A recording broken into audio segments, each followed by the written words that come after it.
Монгол Улсын ерөнхийлөгч Чухнагийн хөрөлсөх бүгд найрамдах Беларусь улсаас Монгол улсад суугаа элчин сайд Горилекийг эх орондоо бүр мөсөн буцаж байгаатай холбогдуулан хүлээн авч уулзлаа.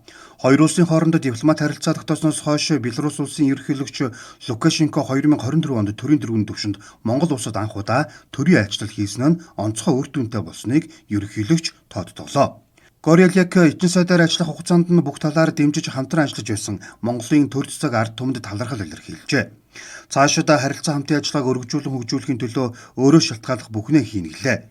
За өнөөдөр манай улсын ерөнхийлөгч Беларусь улсаас Монгол улс суугаа элчин сайдыг үрд ажиллаа дуусгар болгон эх орон руугаа буцаж байгаатай холбогдуулан үдэлтийн уулзалтыг бол хийлээ. За элчин сайд нарын хувьд манай улсад ажиллах хугацаанд хоёр орны харилцаанд оруулсан хувь нэмрийн өндөрөөр үнэлж онцгой амжилт гаргасан элчин сайд нарыг Монгол улсын ерөнхийлөгч нутаг уцхаас өмнө хүлээн авч уулздаг.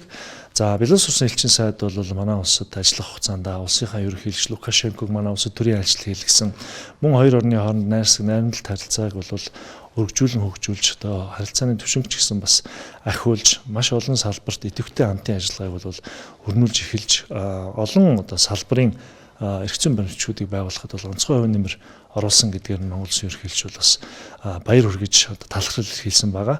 За мөн уулзалтын үеэр элчин сайд өөрөө Монгол улсад ажиллаж байх хугацаанд бол Монгол улс болон Монголын ард түмэн тэр хүний зүрх сэтгэлд нь хоногшсон. Энд ажилласан 4 жил хагасны хугацаа бол өөрийнх нь амьдралын хамгийн сайхан бас үе мөчүүдийн нэг байлаа гэдгийг бол дахин нотолсон. За мөн уулзалтын үеэр Монгол Улсын ерөнхийлөгч Беларусь улсын ерөнхийлөгч Лукашенкод бас чин сэтгэлийн мэдлэгээ дэвшүүлж ойрын хугацаанд уулзах ёроолыг дэвшүүлсэн байгаа. Ерөнхийлөгч найрсаг харилцаа хамтын ажиллагааг өргөжүүлэн хөгжүүлэх ард түмний найрамдлах хөрлөлийг бэхжүүлэхэд оруулсан хувь нэмрийг нь үнэлж элчин сайдыг найрамдал медалаар шагналаа. Горилек 2021 оны 11-р сарын 8-ны өдөр ерөнхийлөгчд итгэмжлэх жогчгийн өргөн барьж байсан. Монгол улсаа бүгд найрамдах Беларусь улс 1992 онд дипломат харилцаа тогтоосон юм а.